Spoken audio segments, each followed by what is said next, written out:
All right, Chase. Let's get this out in the open really quick. It's been a bad day for video games. Yeah, you telling me. And the only way that we can celebrate that is to talk about more video games. Yeah, that makes sense. Right? That's what do they say? Little hair of the dog that bit you. Does that apply here? So I guess it kind of does. Yeah. Sure. Yeah. We're going to talk about it next week. But today was a rough day. Just a lot of bullshit around game preservation, game media. Sony announced the end of physical sales starting in 2028, on top of shutting down, or at least announcing the shutdown of the Vita and PS3 store of digital goods. Microsoft is rumored and taking down like 550 movies or something, like from people's libraries. Even digital things that you have purchased and owned.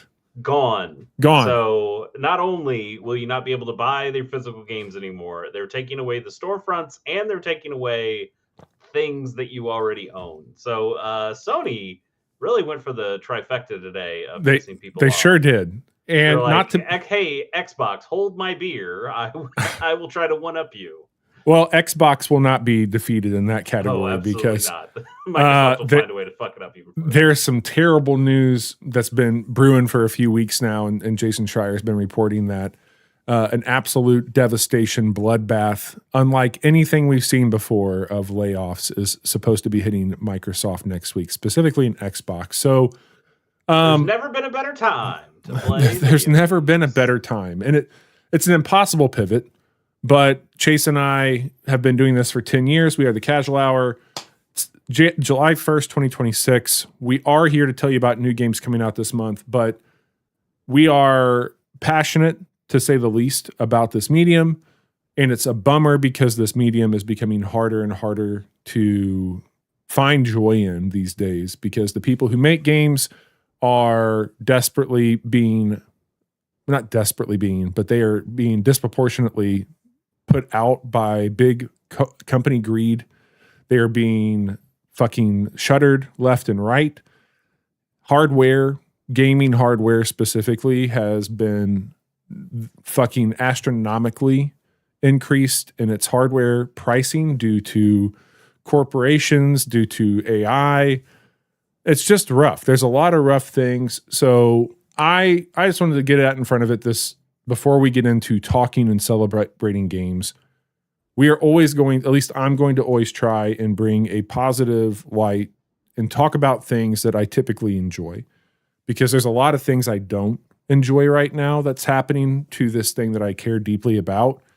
And I have to maintain as much as I can right now with it. So while it's an impossible pivot to make, and I don't want to undercut how terrible all this stuff is, there are pieces of art here that we're going to talk about tonight, things that we've enjoyed, things that we're looking forward to that people have worked hard on. And we're going to do our best to call out some of those things that we enjoy and talk about the games, and also, like, emulate, do that shit, go out, protect, like, build your physical library up. I also saw Blu-ray sales are up, like players are up 10,000% or something, as this is affecting everything. Streaming sucks for musicians. The cut the cable promise of streaming videos is wild. I think it's actually eclipsed what basic cable packages were if you have more than 3 of those things. So it's rough, y'all. Take care of yourself. Try and find stuff you care about. Protect it. Don't be upset about doing things that people think are cringy or stupid or not worth your time or a waste of your time. Time spent enjoying something is not time wasted at all. And that's what we're here to do. Sometimes you do something cringy for 10 years and you just keep doing it. We are the cringe kings. Unks, as the kids call us. We don't know any kids. We don't. Well, yeah, unfortunately. The kids know us. That's the bad part, Chase. They know that we're not good. We're a dying breed in this world. But this is the July preview. So what we're going to do is we're going to tell you about a couple games that we've been playing recently. We're going to tell you about the games that we thought we would have been playing in June. We're going to tell you about not all the games, even though there's a lot of them, that we think are cool looking coming out this month. And we'll let you know which ones stand out to us individually or as a show. And that's our episode tonight. That's what we're going to get into. How's that sound for a slice of fried gold? Sounds good to me.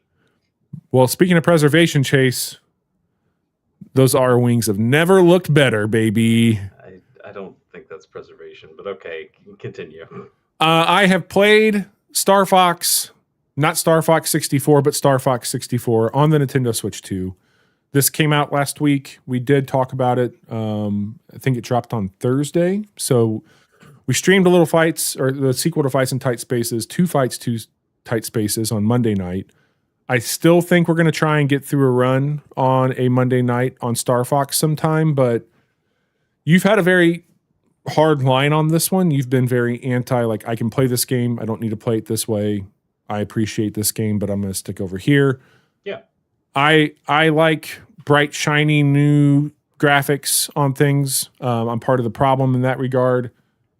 But the Starfox remake of Starfox 64 does include a couple things. I have not taken advantage of all of those, so I will not be talking about any of the multiplayer aspect because I haven't played it.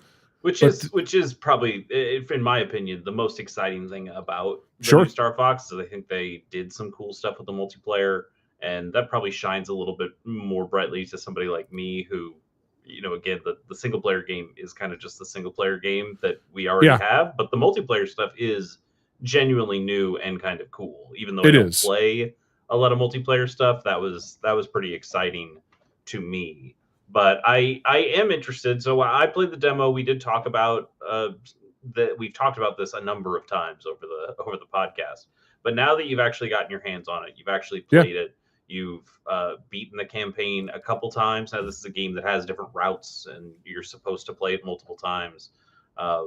How has your experience been going back to this thing that I imagine is still pretty familiar in your mind of, oh, this is that planet, or, oh, I'm in the Landmaster tank now. I remember what happens here. But now seeing it with this new coat of paint and this new feel to it. Yeah, dude, it was surprisingly impressive for me. I had not played this game to completion for a while. And to go back and see some of these worlds, like, immediately had the remembrance of them. So the cool thing about this is like all the little tricks and shit that you would be doing, like going and doing the somersault under the boss's legs to get the 1-up, like all those things are still there. So this is just Starfox 64. It's been dressed up. So all your routes, all the power-ups, all that stuff is still here. All the challenges are there too. Was there an expert difficulty on 64? I can't remember. I don't even remember difficulty settings on. So there's the campaign and then there's the challenges where you can go in and it's basically like you need to do all these things on a run. You can still get medals. There's 2 difficulties out of the gate for it, and you do have different paths. So when I beat this, I did the true hard path going up top across all the sectors there for it. But yeah, all that feels very familiar, but it still feels so good. What I will say that really impressed me was there are details they've added in, specifically on that opening level when you would have like the buildings toppling over and the robots pushing those down. Like there wasn't. You're talking about Corneria, right? Corneria, yeah. Okay. There's a section when you kind of like go in when you first breach from the water and you're like in Corneria and they have all that. Mm-hmm. It's like destroyed. And there's smoke and salt, like ash and all that shit coming around. Like it looks really fucking cool. And I've been a sucker. I think we've talked about this a couple of different ways on the show.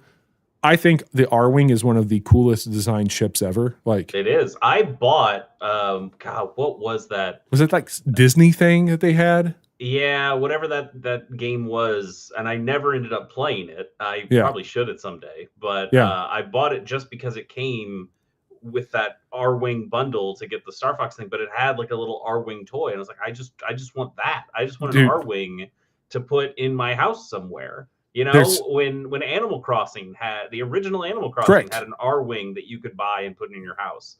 And I did, because the R-Wing fucking rules. Dude, there's some really cool Easter eggs on the R-Wing.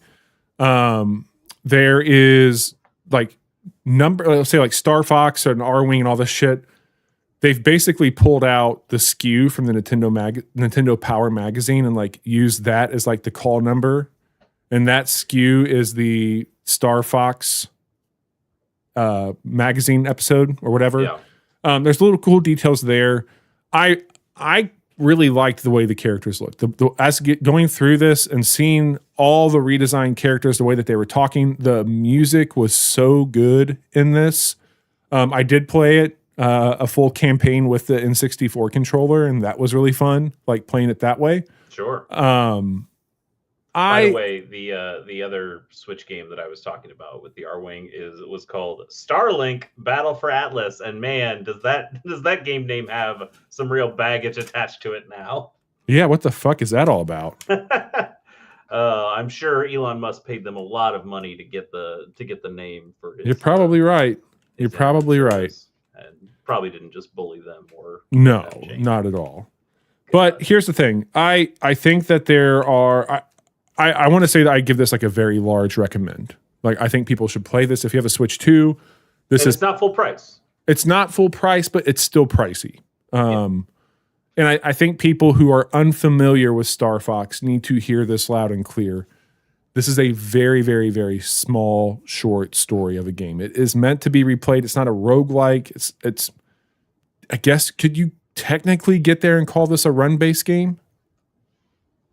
No, I think that's a bridge too far. But it is not one that has the replayability like a run-based game would, although it has a lot of different paths and things that you can take to kind of get you a little bit more mileage out of this game. It's a very replayable game. Even if you're going through missions that you've gone through before, there's still some replayability there, whether it's through the challenge mode that you mentioned or just experiencing it again. It's such a quick game. It's one I go back to, the original 64 game anyway.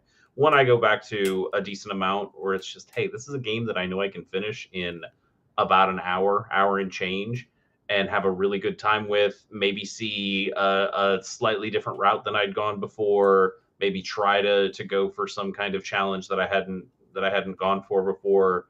But it's just a solid game to knock out and feel good that you played a very good video game and it didn't take you very much time to do it. 100%, man. 100%. So this is $40, you said, right? I think it's 59. Is it $60? I think it's 60. No way. I think it is. Maybe I'm wrong. Really? I'm looking this up.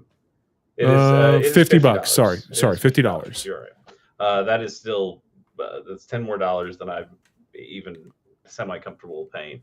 I will say to the audience, and this is a very shitty thing to say, but Nintendo Switch Online, you can get a free trial for 7 days. You can beat Starfox 64, which is on the Nintendo Switch Online. You can play the original Starfox 64 through that service. Well, you can beat that game so many times in 7 days.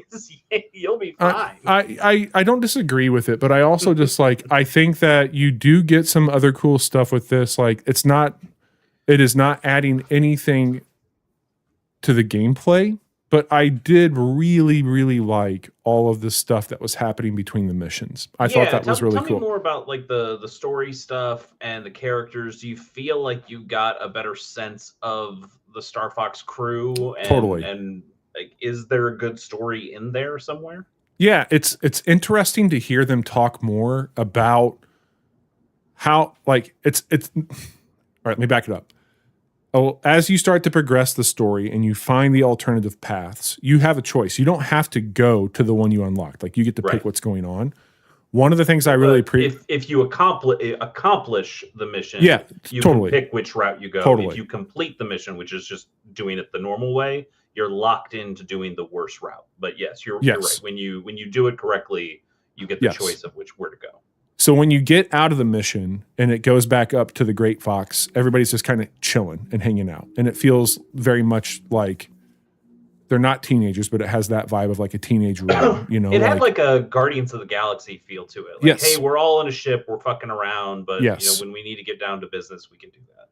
That's a really great thing to point to, because what begins to happen is as you're getting your mission briefing about the choices that you can do, you start to get some personality. Like Slippy might want you to go and do this for this reason, and like Falco might take the angle of like, well, that's the harder path if you're not scared, stuff like that. And so you get a little personality and unpacking about, well, why is there a military? Like, why are you concerned about this planet? Like, there's nothing there. It's an ice planet. Oh, so you just want me to go do this because you have military assets there. And like Fox kind of like points back in a very Star-Lord-esque way. Mm-hmm. And he has that machismo to him. So I like that stuff. I like that you get Slippy talking more about like, well, actually, like that planet I've been working on this thing. It's pretty fucking crazy. It's a submarine. Like we could do this if you really want to do it. And like you kind of get this angle of, okay, you're the dork, you're the scientist, you're the the engineer. You got of course, all the enemies have a little bit more, like they, for the most part, say the same lines, but maybe not as animated as some of the original barks from it.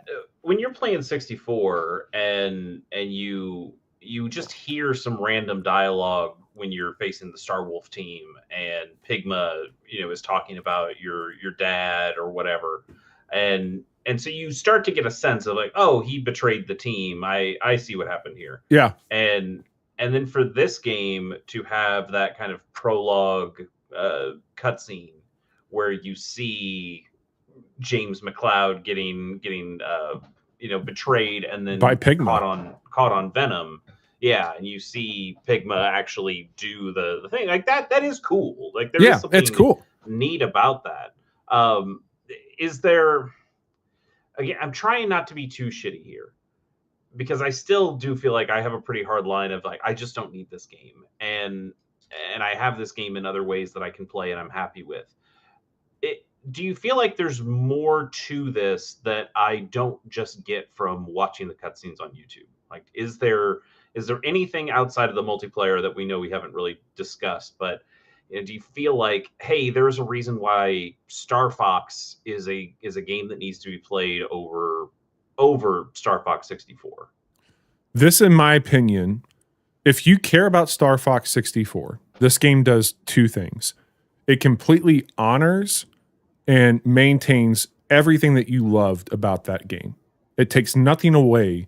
It only adds to. So if you are a Starfox 64 fan and you have the brand new Switch 2 and you are in a spot where $50 is something that you can afford to put towards a video game, you are going to get, in my opinion, the current best way to play that game. Like it is just the absolute best way to play it. It's buttery smooth. It feels great. You can still play it with a 64 controller if you are a purist in that sense. The animations, the added story elements that go around the missions, the multiplayer, the overall visual fidelity. Like I think this is the best looking Switch game to date. Like it just looks very, very, very good. The higher refresh rate, like moving the R-Wing across the screen, it just glides. It feels really great. And so I will tell you, there were some things about the Rumble Pack came out with Starfox 64. Yeah. And that was a really fucking kind of like great moment of just like sense and depth and all that shit here. And I don't think that you get something as like net new as the Rumble Pack, which went on to be a really cool fucking thing for that console. But I always think about that now when I think about Starfox. And so like all that's still here. You're not going to get anything revolutionary to that degree on it. But I think if you care about Starfox 64 and you're at least remotely curious about playing that multiplayer stuff, which people seem to really like, $50 is not the most. And I've certainly spent far more on worse games. I will tell you that much right now. So this held up in a way that I was really, really excited about. There is nothing more added to the campaign besides those cutscenes. So like, you will play the exact same game that you're playing on the 3DS, on your Thor, on the Switch Online, on your Nintendo 64. All those things are still true. So, your mileage is going to vary, bud, on what you might get from it. But I think it is $50 is not cheap anymore when it comes to games. It's not nothing, especially when, like you said, there are so many ways of playing Star Fox 64. But this does seem to be like a good version.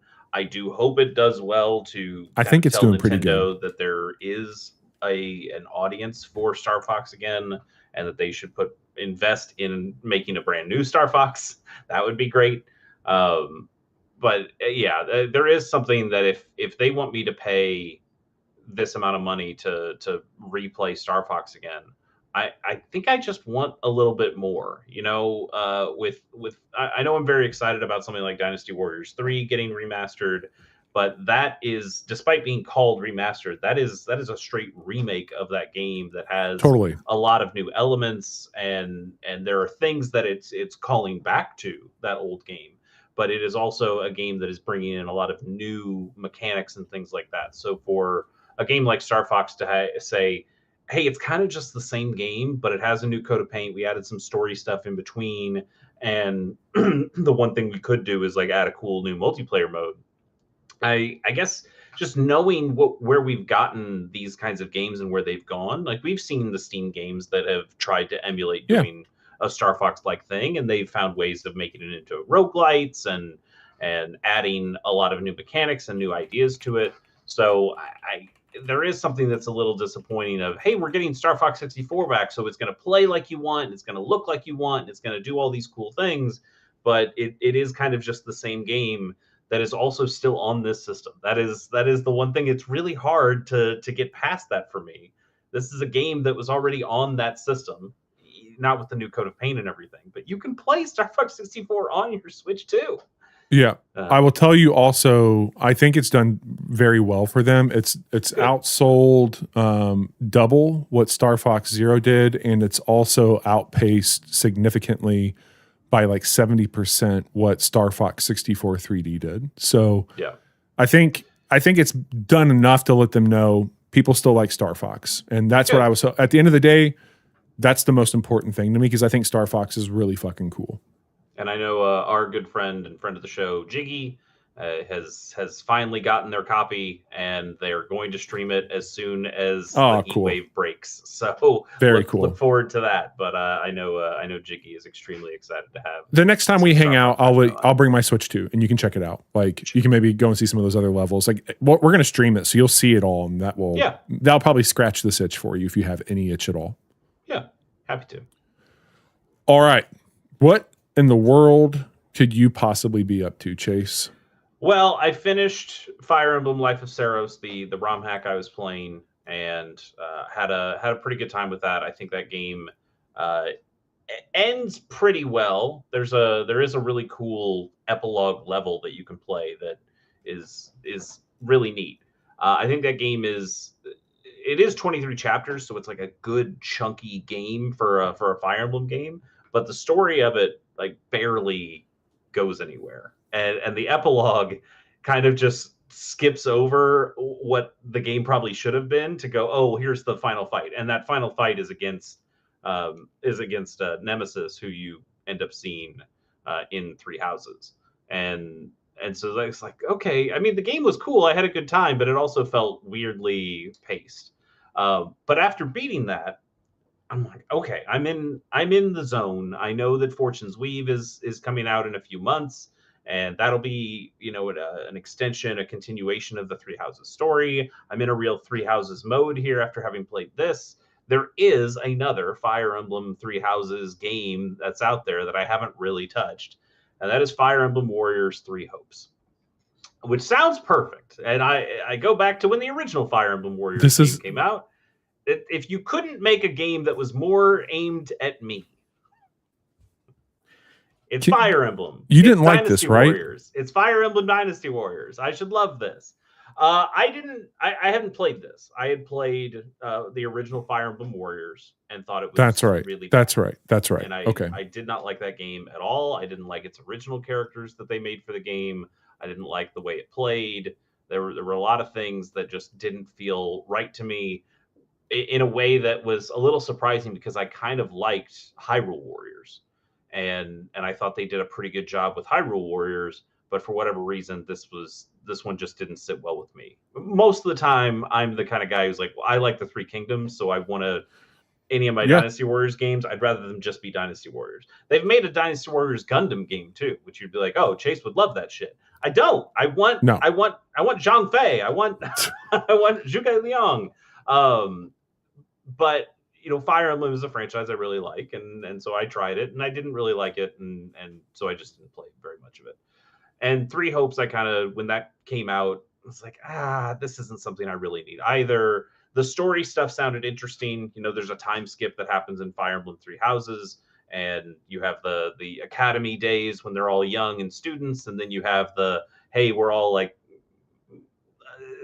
later teens, adults that take place after the time skip, and we all have new redesigns, and that's cool. And this game's supposed to take place in the middle. It's got a couple new characters in Shez, the character that you're playing as, this purple-haired Fire Emblem mercenary guy or girl, and so you go through the story in this kind of middle area of what happens when Byleth is asleep. Byleth, the protagonist from Three Houses, kind of takes a nap for a while, and then when he or she wakes up, that's the time skip, and that's where everything's changed. So I was excited to go in and see, like, okay, let's see what happens in this in between.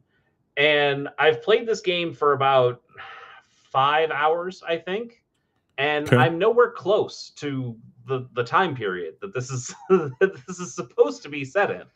The game starts the same way that Three Houses does, but instead of playing as Byleth, you're playing as Shez, but everything else is the same. So it feels like it's a weird alternate reality thing, because you still meet the three house leaders, Edelgard, Claude, and Dimitri, in the woods. A bandit attack happens, but instead of playing a Fire Emblem game, you're now playing a Dynasty Warriors game, and you're playing as Shez and not Byleth. And in fact, Byleth it shows up there, but as an enemy to fight.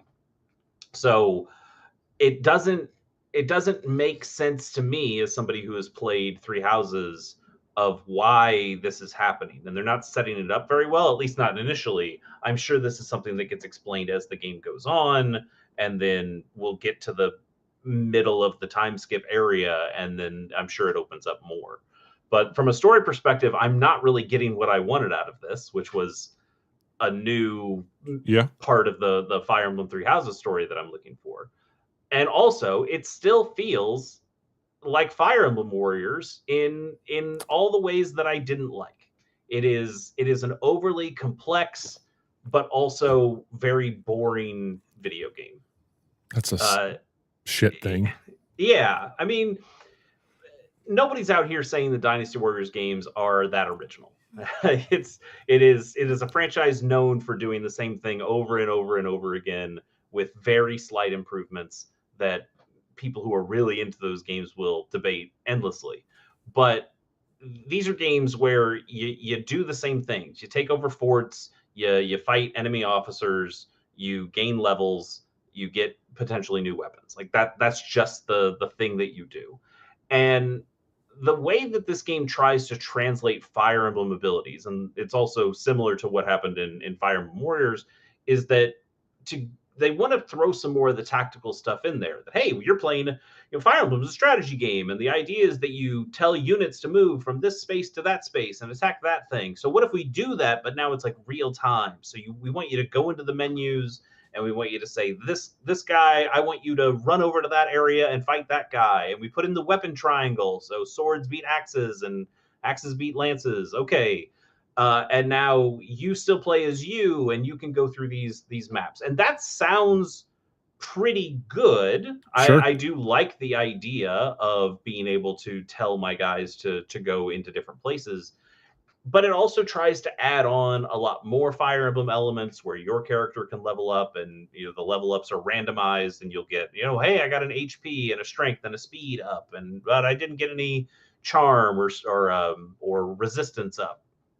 And that stuff's fine too, but it's just layering on so many additional mechanics that don't feel like they need to be there. Ugh, and it's just gumming up the game. Sure. And there's it tries to also throw in supports because people love the supports in Fire Emblem games, so we need to have those in here too. But it's not doing those particularly well either. It's just kind of a mechanical mess.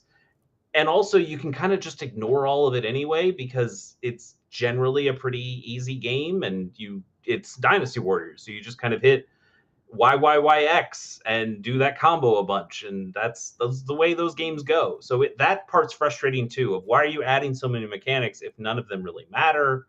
And it's annoying to me. But the worst part of it is that when you're playing just the Dynasty Warriors game and you're trying to treat it like a Dynasty Warriors game, it also falls flat.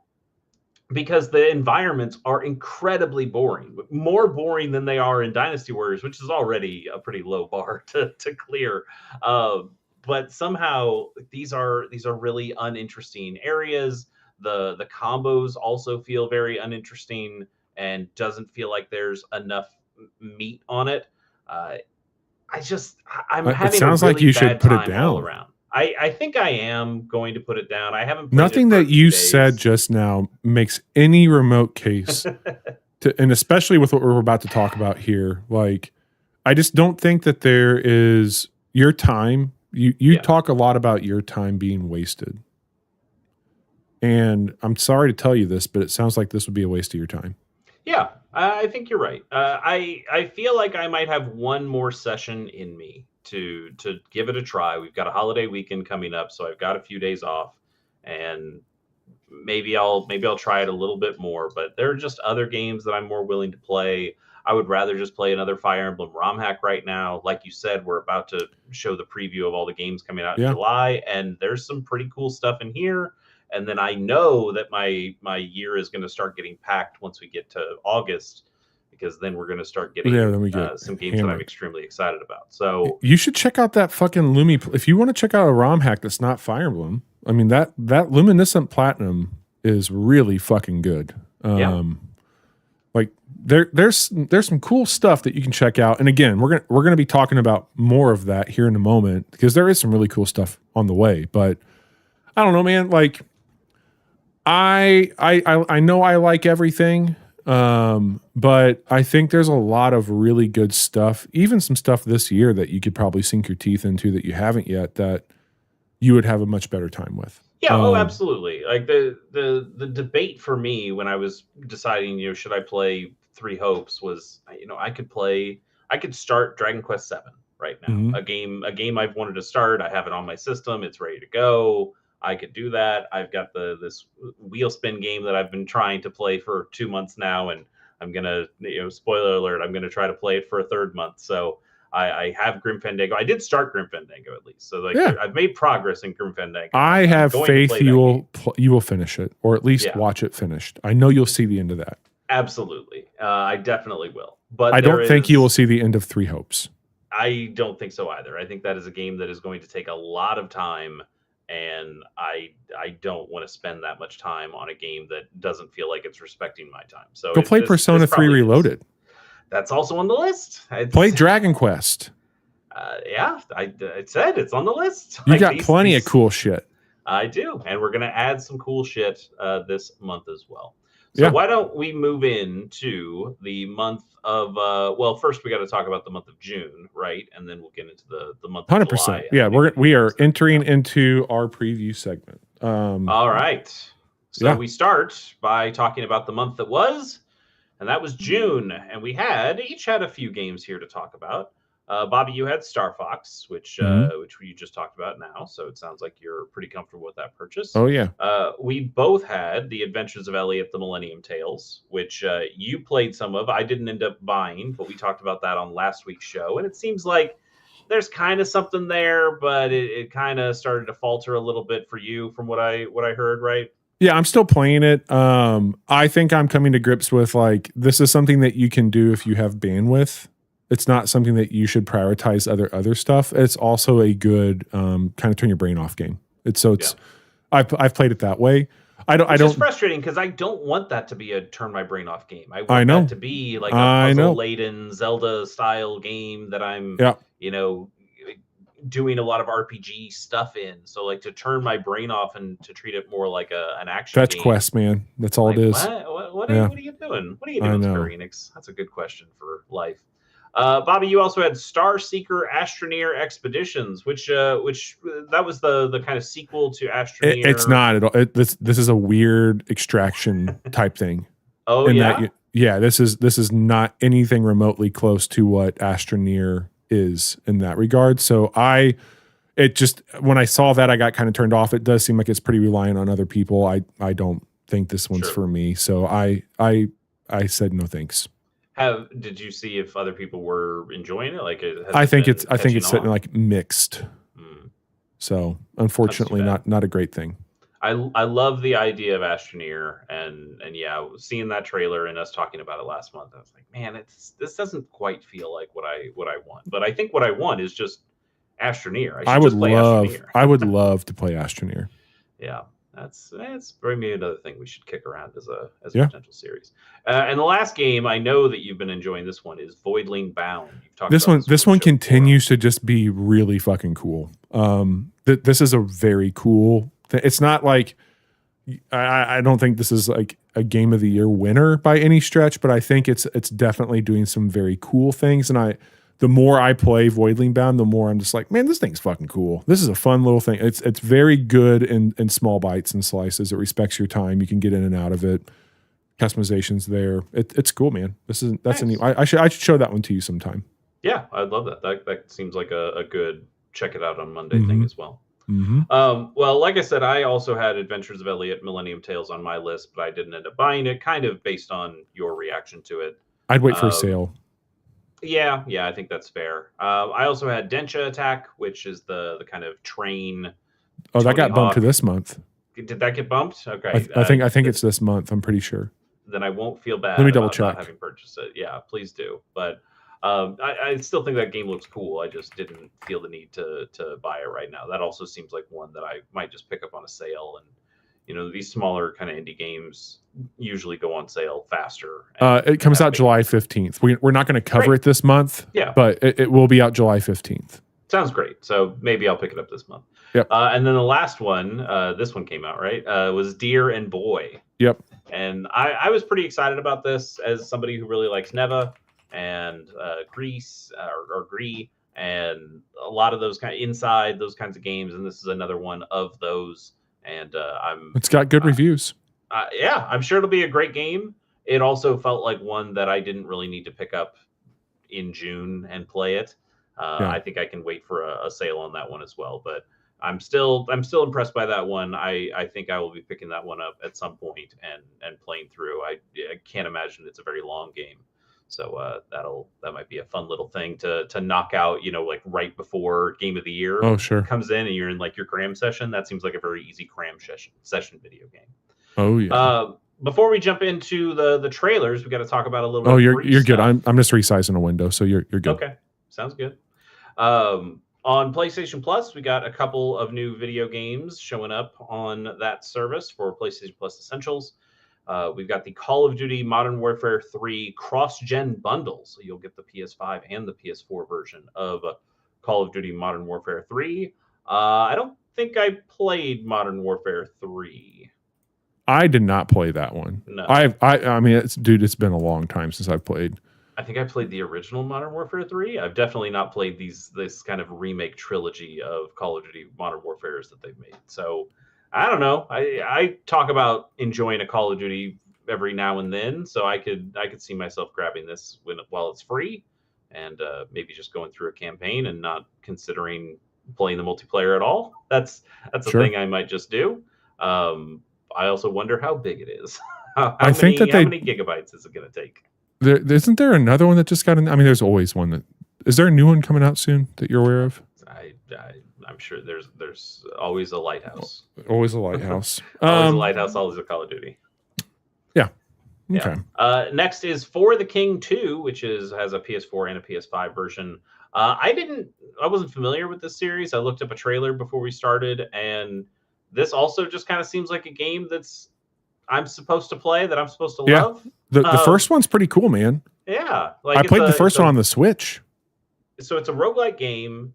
It's got like a tabletop RPG feel to it, where you're going on hexagons like an overworld board, and then when you get into combat, it is this kind of 2x4 grid, where your characters can stand, and then the enemies are in a different 2x4 grid, so you can kind of change who's in the front row or back row, and what attacks you're doing that way. So it has some tactical kind of fights to it. Tactical turn-based RPG fights, and then you're in this kind of tabletop RPG world through a roguelite system. Like, all that stuff sounds good. Like, it looks relatively nice. I don't mind anything that I saw in that trailer. So yeah, that might be certainly worth grabbing while it's free, but maybe worth trying sometime if I need something. Yeah, man, I would absolutely add it to your library. And then the last game here is a game that I have played, and that is Crosscode, which also has a PS4 and a PS5 version. So no matter which system you're playing, you can get this for free. I did not like the way that Crosscode felt. I didn't play very much. I like it quite a bit. I do like Crosscode, and I'm playing Alabaster Dawn, the new one that came out, and I've enjoyed Alabaster Dawn. I think it's early access right now, but I have enjoyed it. I like it. I think they're cool. I did not finish Crosscode, but I liked the way Crosscode felt for sure. Yeah. There was some pretty impressive pixel art to me. I thought it looked pretty solid. Just didn't end up clicking with me, but it has like a similar to, I know we mentioned Crosscode when we were talking about Adventures of Elliot last week, because that was a game that feels like, to me, it has a similar idea of, hey, it's an RPG, but it's also an action game, and there's some Zelda-y elements to it, and it's that top-down view, and so it definitely shares some DNA there. But yeah, Crosscode, I know that one's gotten some really great reviews. Got a very big following for sure. Yeah, I feel bad that it didn't click with me, but it might click with you, especially for the price of free. Especially for free. Yeah. Bobby, we are skipping the wheels, as I said, this month, so we'll worry about going back to the wheels probably next month after I finish Grim Fandango, which I'm definitely going to do. I keep telling myself I'm going to do it, and I'm going to do it. So let's move right on in to the month of July. How's that sound? Hot. All right, we will start on the 2nd tomorrow, which is Rhythm Heaven Groove, which is coming to the Nintendo Switch. Just the Nintendo Switch. So like you can play this if you have a regular Switch. It obviously will work on your Switch 2 as well, but it is not a Switch 2 exclusive. And I think that's a really smart move. Because this is a cool game that people should play and not feel like they need to be locked into having a Switch 2 to play. I'm curious about it. I've never played it or any of these, but yeah. So this is the WarioWare team as well. Oh, okay. And I'm much more versed in WarioWare. I like those games a little bit more. I'm generally not a rhythm game guy, but Rhythm Heaven just has such a delightful look to it, and sound and vibe, and they're rad. I have played some Rhythm Heaven games before, and they're good. But there is certainly another. It's a good rhythm game to me, which is cool, but not something I can ever get super excited about. But I know there are some people out there that this is their Nintendo Switch killer app, is Rhythm Heaven. So I'm very happy for those people. And we haven't seen a brand new one of these games for a decade. So we're over crazy. It. So really really cool to see this one get some love out there. Hell yeah. On the 7th, Doom: The Dark Ages Revelations comes to PC, PS5, and Xbox Series X. This is an expansion from Doom: The Dark Ages. And Bobby, you played Doom: The Dark Ages. I remember watching you play it and struggling to hit the things with while you were on a dragon. Yeah, that was rough. The rest of the game wasn't that rough, right? It's look, man, it's cool. I've never been like super fired up. I think Doom's cool. I really appreciate Doom, but I don't have the same reverence for it that some people, especially the last 3 entries. Yeah. I did not finish Doom: The Dark Ages, and I don't feel like I would be in a position to just hop in without beating it, and I don't really feel like doing that to play an expansion. I'm with you. It also is just I've always felt this was a little weird to add in this medieval kind of stuff with Doom. I know there is.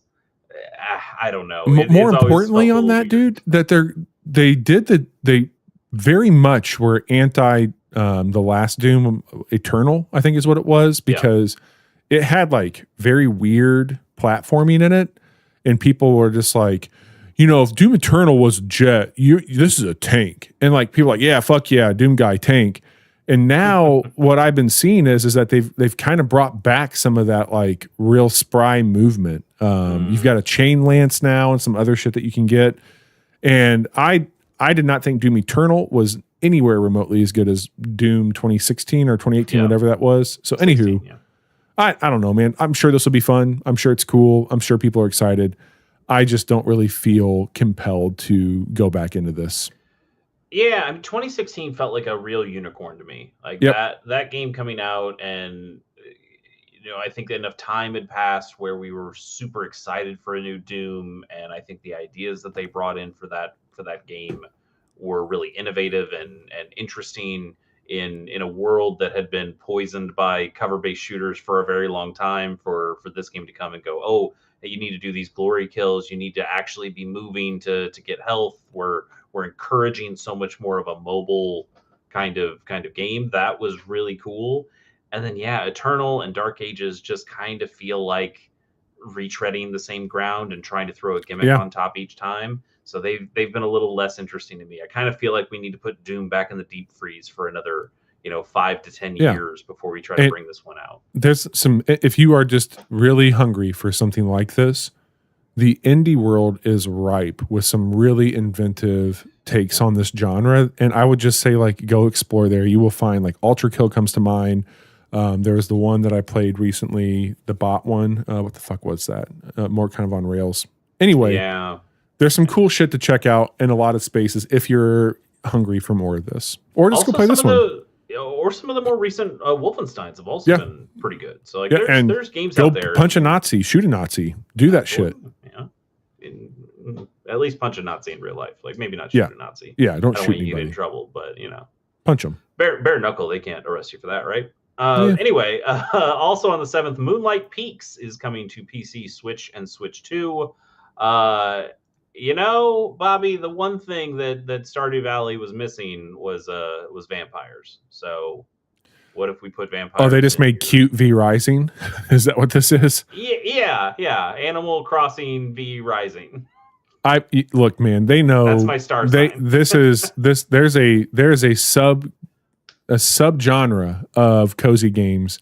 The Venn diagram of alt girls that are and alt guys that are into cozy games is a flat circle, and they are going to be going fucking crazy with this thing. Yeah. I mean, it seems fine. I feel like I've gotten the Animal Crossing out of my system for a while until we had that Animal Crossing DLC that came out and I didn't even touch it. I think I just need a brand new Animal Crossing to get into one of these kinds of games. I'm with you. This isn't quite to my taste, but yes, you're right. There are some people out there who are going to eat this shit up, and good on them. Yeah. So good for you.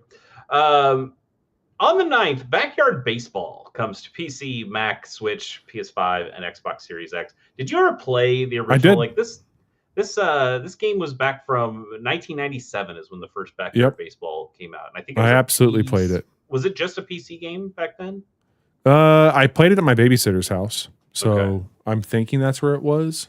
I think it started on PC. I think there were console versions later of other Backyard Baseball games, but this was one that completely missed me, which is odd because I'm the baseball guy. This seems like it would be ripe for you. Yeah, but I also think that being a baseball fan, I like the players, I like the teams, I want to see the stats and things like that. So I don't know. This one just kind of never appealed to me, and I think it's rad that it's coming back though. This is like a reimagining of that first game, and is a brand new game in the series that kind of like Rhythm Heaven hasn't seen a brand new game in that series for quite a long time. So I know some people are pretty excited about it. There's lore to these games. There's like one kid who's supposed to be way better than the rest. The yellow hat guy, Pablo something. So they're leaning heavy into that. It's fun. I think it's fun. It has a real Peanuts look to it. Like, sure, I get it. Yeah. Play some Backyard Baseball. And it's coming out on plenty of things, so you can play that one. Next is Granblue Fantasy Relink Endless Ragnarok, which is also coming out on the 9th to PC, Switch 2, PS4, and PS5. This is another expansion. I remember playing Granblue Fantasy Relink and having a really good time with it. That was up there, I believe, in my game of the year when it came out. Maybe it's kind of the same thing with Doom, the Doom the Dark Ages. I just don't think I care about DLC anymore. I think there's a part of me that's just like, this is. I would rather have a completely new experience than dive even deeper into some of these games. I think I'm good. And we're a far cry away from, well, when I say Blood Dragon, sure. I didn't mean to say Far Cry. That was kind of an accident. Oh yeah. And when I leaned into it, but like thinking about Mass Effect Leviathan DLC or the Minerva's Den for BioShock 2. Like there felt like there were some big important DLCs out there that we played and had a really good time with. And nowadays, like this does seem like there's cool stuff in here, new characters to play as, new challenge modes, and that's probably pretty cool. But I kind of just don't care. I just want a new video game. I think that's fair. Yeah, makes me feel bad. It feels like an era has passed. But yeah, so as much as I liked that original game, I think if you were going to pick up this game, I know this is getting, I believe the original game is being ported to Switch 2, and when this DLC comes out, so it's kind of like a single package. So if you're picking it up and getting to play that game fully with the DLC included, awesome. But I think for somebody like me who has played that game already, this isn't something I really need. Even if I respect the hell out of that game, I thought it played awesomely. Oh, yeah.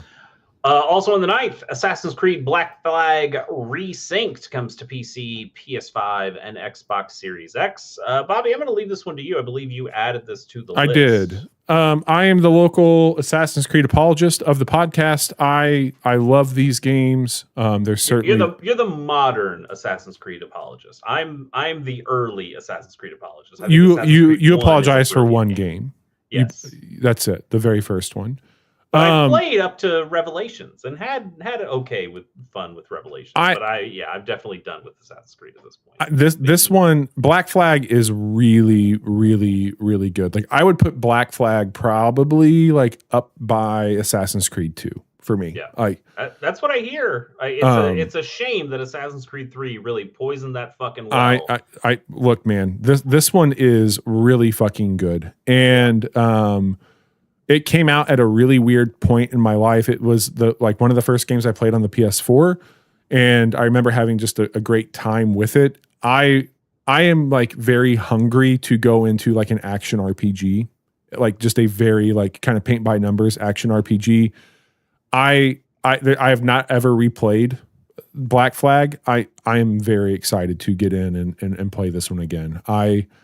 I don't feel like I have to finish it, but I will probably put a large amount of time into this thing, and very cool to go back to. I do remember when this game came out, because this was the game that was on new consoles, and then Assassin's Creed Rogue was the one that was still on the old consoles. Correct. And I think Rogue has gotten a remake at some point. It did. I played that. It's fun. It's like the darkest one. I heard Rogue was pretty good, and nobody played it because it was on the old consoles and everybody had moved on at that point. But I should also call out. Like Black Flag was such a big deal, and people loved that game, and it really kind of set the stage for the modern Assassin's Creed games that we're getting these days. They did bring the combat from the newer trilogies of Assassin's Creed, so like they've overhauled the combat on this thing to bring it in. So I'm very curious to see what this looks and feels like. But it will have sea shanties, right? Absolutely. We're not taking away the shanties. You can't take away my shanties. Shanties, I will be shantying there for sure. All right. Next up on the 10th, Digimon Stories Time Stranger is getting ported to the Switch and Switch 2. Good for it. I thought that was a pretty solid game from last year, despite the ending problem that I had, which wasn't like a problem with the story. It was that the game bugged out on me at the end, and I wanted me to do the final boss fight again, and I was not going to fucking do that. So I think this is a pretty solid Digimon story game. I think it's worth. I enjoyed it. Want to, and I'm glad it's on Switch 2, where it's more available. I wish it had been on Switch 2 from the beginning. I would have played it there instead, but it's fine. but pretty solid game. Next up is on the 10th is Palworld, which you've probably heard of before. It's coming out to the PC, PS5, Xbox One, and Xbox Series X. This is actually the full release. And Bobby, you have been an extensive Palworld guy. Are you excited for the full release? I think so. I'll definitely fire it back up. There for a while, I was playing every new expansion or update on that early access ramp and just trying to stay current with it. Basically play the new stuff, put it down, wait for the next. And I decided I was going to wait and have the full package because with all the litigation around this game, there were some features getting taken out, added back in and all that. And I just wanted them to kind of like get the game into a state that like wasn't going to be fucked with too much. And yeah, I've put a lot of time into Palworld. I think Palworld is really, really good. I'm excited to get in and see how much is left for me to do. And if it's, 10 to 20 hours worth of content, I could probably knock that out this year and give this a proper game of the year ranking, which I do plan to do. So I will be checking this out. Sounds good. Yep. On the 16th, Heave 2 comes to PC, Switch, and Switch 2. I remember the first game being a real crowd pleaser kind of game on any of those like Giant Bomb on Professional Fridays things. And they'd play games like Ultimate Chicken Horse and those kinds of things. And Heave seemed like it was in that zone as well. And this game, the sequel, seems like it's just upping the ante with all the weird multiplayer and co-op kind of stuff that you can do with the game. I've always thought Heave was a neat idea. I like the physics-based stuff and just having these kind of two hands and trying to stick onto things and climb and grab and do different puzzle things. And this one just seems like it's doing way more. Yeah, so man. Good on it. I think my brother might be keen to get this one for him and the kids. Yeah. I feel bad that, we've talked about this before. We don't have like that dedicated group of people who just want to like come together and play party games all the time. But if I had that group, I think this would be an instant purchase. Well, we got to find it before August. Tell you that much. Yeah, that'd be nice. Also on the 16th, the Mermaid Mask comes to PC, Mac, Switch, Switch 2, and PS5. I think this game looks gorgeous. This looks really, cool. really good. The art looks cool. Like this feels like it has the fucking juice, but it's a murder mystery that's happening on a submarine, and I adore the way this game looks. I'm not the biggest adventure game guy, and I'm currently playing through an adventure game with Grim Fandango, so I don't know if I necessarily need to play this game right away, but I am extremely impressed with what I'm seeing. Yeah, this has an awesome look to it. Yeah. I love the Golden Idol stuff. This might be something that, we check out. Maybe. Yeah. Depending on how long it is, like there could be a series somewhere this year on something like this. That's not a bad idea. I don't mind that at all. Yeah. Also on the 16th, Pupper Geist comes to PC, Switch, and Xbox Series X. This just seemed like a nice little game. I just thought it looked kind of nice, but also like it's a rhythm game, and I'm thinking, guys, rhythm, like there's a new Rhythm Heaven coming out this month. Yeah, what are you doing? This is a little risky. The Grand Theft Auto of rhythm games is coming out in the same month as your little indie game. Like, come on, what are you doing? Like, why are you doing this to yourself? Yeah, that seems like bad timing. It does seem like a totally cool game. I like a lot of what I'm seeing here, but it's a new Rhythm Heaven. Come on, man. Yep. Also on the 16th, Moss, the Forgotten Relic, comes to Switch, Switch 2, PC, PS5, and Xbox Series X. Bobby, you added this one as well. You played. So these games were originally VR games, right? There's two VR games for Moss. These have been like way up on the Rushmore of VR experiences for I think PS. What VR. is the Rushmore? It's like Super Hot VR. Super Hot VR. This Astrobot? Beat Saber. Sure, I would put Astrobot there.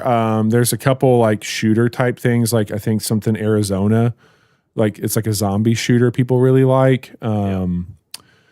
Asgard's Wrath. No, that's not that. There's something like I think that is it actually. There's some, but Moss is way up there on that list. I know. I remember seeing lots of marketing for Moss, so people were proud of this one. But now you get both of these you get two of the games in one on a much better screen. And What I played of Moss, it's really good. Like very, very, very good. Very storybook fantasy. I highly recommend it. I think that this is cool. Like a lot of people did not get into VR for very good reasons. This is on pretty much all the screens that you would want it to be. This isn't this isn't a VR game. Or? No. Okay. This is those games put into one package for modern consoles. So this is on Switch, Switch 2, Windows, Mac OS. No Mac OS, PS5, and the Xbox Series. So no VR whatsoever for this. You get the full Moss storyline here without having to go put a headset on. Yeah, nice. Yep. Also on the 16th, big day for games here, is Dead Weight, which is coming to PC and Mac. So I didn't originally put this on the list, and then Bobby added it to the list, and I totally understand why. It does look like a game that I probably should put on the list for myself. Like this is some, like, what if we put FTL and Into the Breach into the same video game? Like, this is a roguelike that looks like your shit, man. It does seem like it. There's some stuff. I don't love the way it looks. At least the drawing hand drawn animated stuff. The pixel art I think looks fine. It does seem like it has some cool ideas. It's a roguelike one of these games, but bringing in a lot of mechanics that sound pretty cool. Now I will make the argument that if it's on PC and Mac, and Bobby already beat me to the punch here, it's not on a system that Chase will want to play it on. Like you're goddamn right. So I guess we'll wait to see if and when it comes to Switch. But it's cool. It's cool. I do think it looks cool. There's some cool ideas here, and I might be willing to try it out. On the 21st, Fading Echo comes to PC.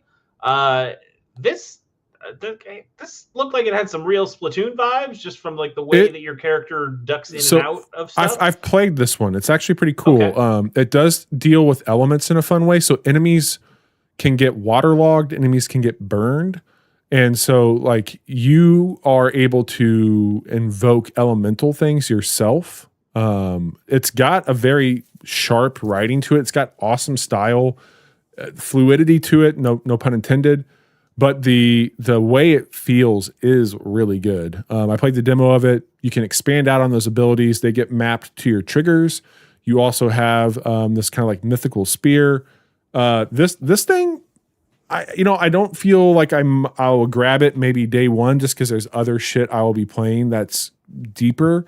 But I walked away from that demo being like, that was pretty damn, like that package was, that presentation, all of it. Like there's some very inventive stuff with it. This is one I'm going to monitor pretty closely, and if it seems to be all right, I'll probably pick it up eventually.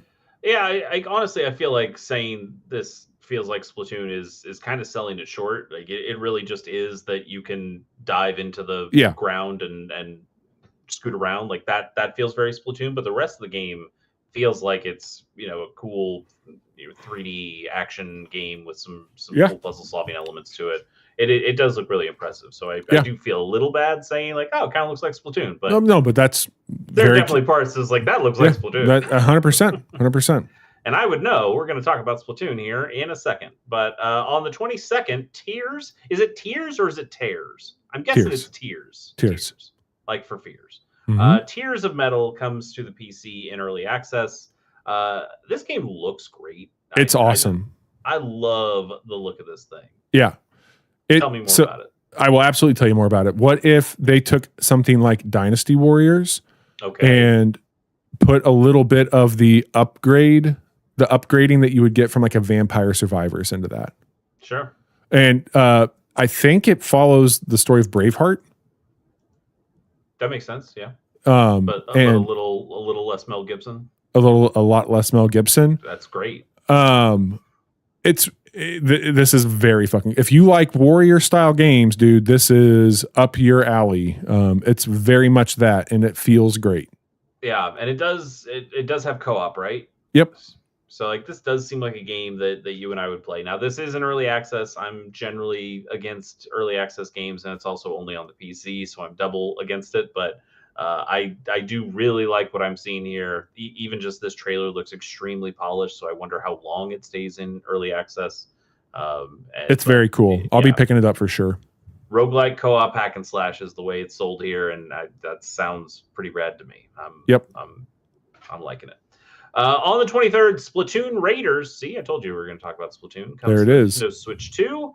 I've not really cared about Splatoon for most of my life. I've played. I didn't play the first Splatoon at all. I played Splatoon 2 a little bit and thought it was okay, but this, for whatever reason, has me excited. The more I see it, the more excited I am. We just got a 15-minute Nintendo Direct specifically for this game, and I watched it and thought, like, yeah, this seems cool. This is a single-player focused or a campaign-focused Splatoon game, so it doesn't have the traditional competitive multiplayer that Splatoon normally has. This is a game about going and collecting treasure and bringing it back and upgrading your abilities and just getting stronger. It is a run-based game in that way. But it does. I didn't even know this until the Direct, but it does have co-op. Like, this is a game that you can play with friends. We'll be checking it out then. I think we might, because it has like some really cool ideas in the way that you're doing different builds and these kind of different gadgets that you can attach, plus the different weapons. It feels like there's a lot of cool, like Ratchet and Clank kind of stuff that it's doing, but it still has a lot of those Splatoon ideas of, hey, I dive back into the ink to fill up my ink, and then having those kind of ink-based mechanics that were pretty cool ideas in the multiplayer-based Splatoons. But I was just pretty impressed with what I've seen of this, and I think this is a thing I'm going to pick up, which I did not expect to say about a Splatoon game in 2020. That comes out on the what date? The 23rd. So I would imagine Monday the 27th, you'll see that live on Casual Mondays. That seems like a fair thing to expect. Yep. On the 28th, Halo Campaign Evolved comes to PC, PS5. Weird. Fucking nuts. And Xbox Series X. It is. It's funny to see Master Chief on a PlayStation. That's wild, especially now that we know that Xbox is backtracking and trying to make things version exclusives again. But like, you let out the big one. Like, this is like there's nothing more Xbox than Halo, but except now that it's on PS5. This one's weird to me. Like, we already have, it's kind of a Starfox argument again, but we already have Halo. We had an anniversary edition of Halo that came out a while ago and was, what if we put a brand new coat of paint on the original Halo? And now they're kind of just saying, well, what if we put a different coat of paint on the original Halo? But I see this as one of your picks. What has you excited about this? Yeah, man. I think that, well, a couple things. They've completely modernized the experience. They've brought 9 new weapons into it. They've brought the ability to steal vehicles again, like that wasn't in Halo campaign or Combat Evolved. That was a Halo 2 thing. Yeah, that was Halo 2 thing. There's 3 new missions that are that Bungie, I think at the time, they're inspired by the novels, like big time from the novel beats. So they say, hey, play those after this. The other thing that's kind of wild, and I don't think I'll play it this way personally, but you can play this entire game in third person if you want to. Yeah, that is a very strange thing. It's strange. It does have also 4-player co-op for the campaign, which the other ones didn't. Yeah. I earlier problems. I don't know if I have anybody to play it with, especially with, I think if had there not been all the other things happening right now, and if Chase we could play in a different world, I probably would end up picking this up despite me not. Yeah, and we could play through the campaign together, and that would be a real fun thing to do. But that's just not in the cards right now. I will be checking this out 100%. Yeah. This is the Halo I've played the least, so I am excited to go in and do that. And it looks damn good. I'll give them that. I'm curious what Unreal looks like for them on this thing. We'll have to see what that's all about. Yeah. This is probably the Halo I've played the most. I played so much of Halo 1 campaign. Even after Halo 2 came out, I would go back and play the Halo 1 campaign quite a bit, or at least the first half. Like anytime before the Flood, I was there. Once you got into the Flood and 343 Guilty Spark, I'm like, maybe this game isn't so good anymore. But before that, fucking ruled. I agree. It's weird that they went to UE5 from the original, from like the Halo engine. I forgot what they called it, like the Infinity engine, something like that. Oh yeah. So it's weird that it's on UE5. And also pretty important for a Halo game, this one has no competitive multiplayer attached to it. Yep. It is literally just the campaign, but it does have that 4-player co-op, as you mentioned. Weird. And weird also, all around. Will be on PlayStation. Like, that doesn't get around my boycott stuff, but it is fucking weird. And I know it. On the 30th, Signy? Yeah. Signy? Okay, we'll go with Signy. Signy and Mino Against All Gods comes to the PC. Okay, here's my thing. I don't know if this game's going to be any good. I think it doesn't, like, the graphics don't really excite me all that much. But from a mechanical standpoint, this is one of the most interesting games I've seen in a while.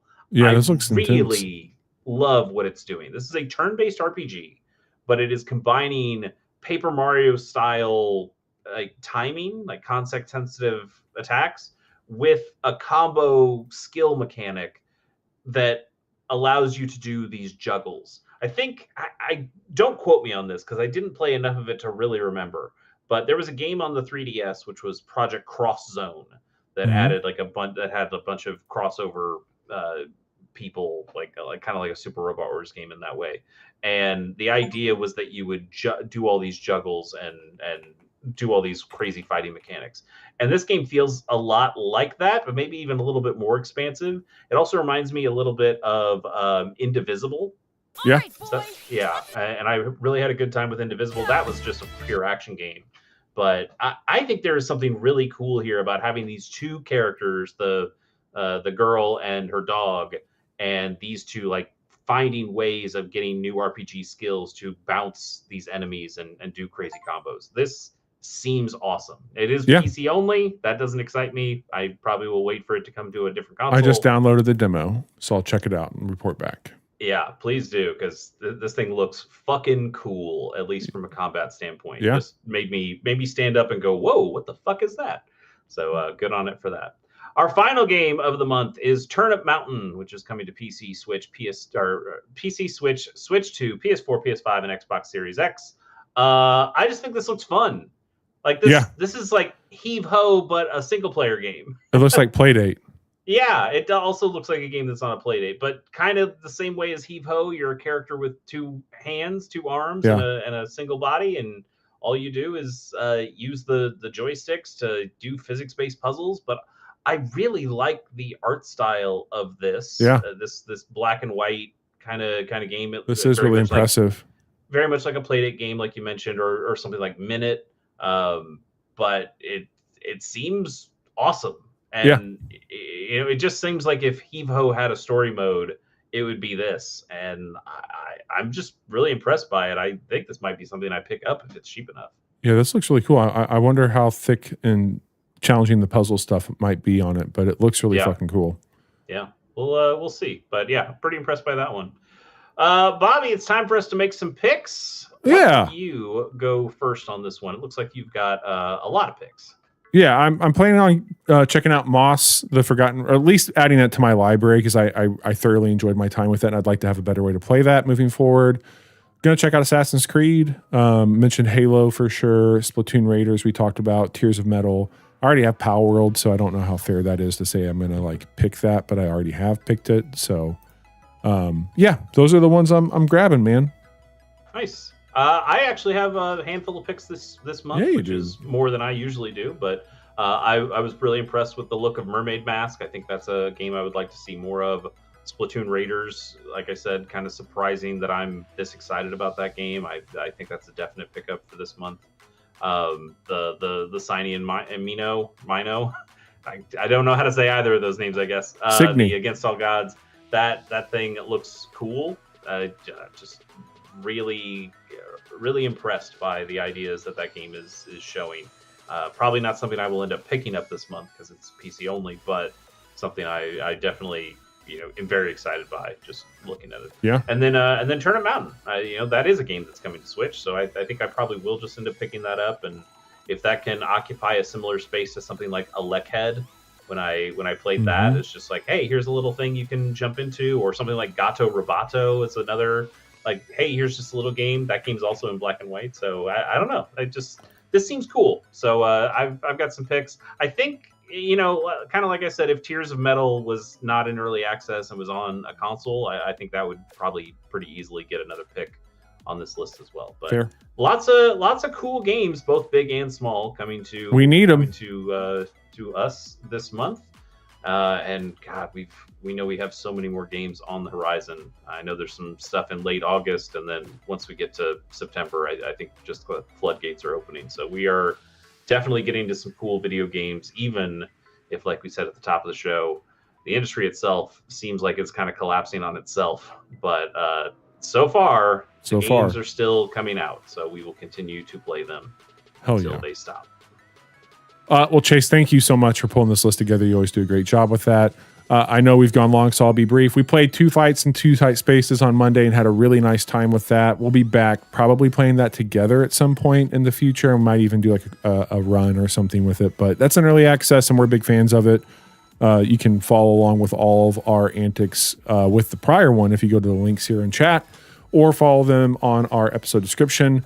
We'll be back on Monday live again after recording our monthly preview tonight to tell you about some really cool things Bobby's got cooking up for Chase. So tune in Monday and we'll stream a video game with you all for you to check out. But Chase, you've been busy per usual. I've not. No? I've actually not been busy, so I'll keep it quick too. Chase K Plays is also on a bit of a hiatus, a couple weeks after I finished Pokemon TCG Generations. So I'm taking this week off. I think I take next week off too. We'll see, but that'll be back. I'll come back with a new video game here soon, and then also pilot program. Pierce and I have not found a time to record our next episode yet, so we're kind of just relaxing a little bit, enjoying the holiday weekend. There will be a new episode. It will be on Dragon Ball. It'll be our 50th episode. We're pretty excited about it, but no news on scheduling for that. So no problem. Go check out those things if you want to. Hell yeah. We have plenty of old episodes in the can. But yeah, for this week,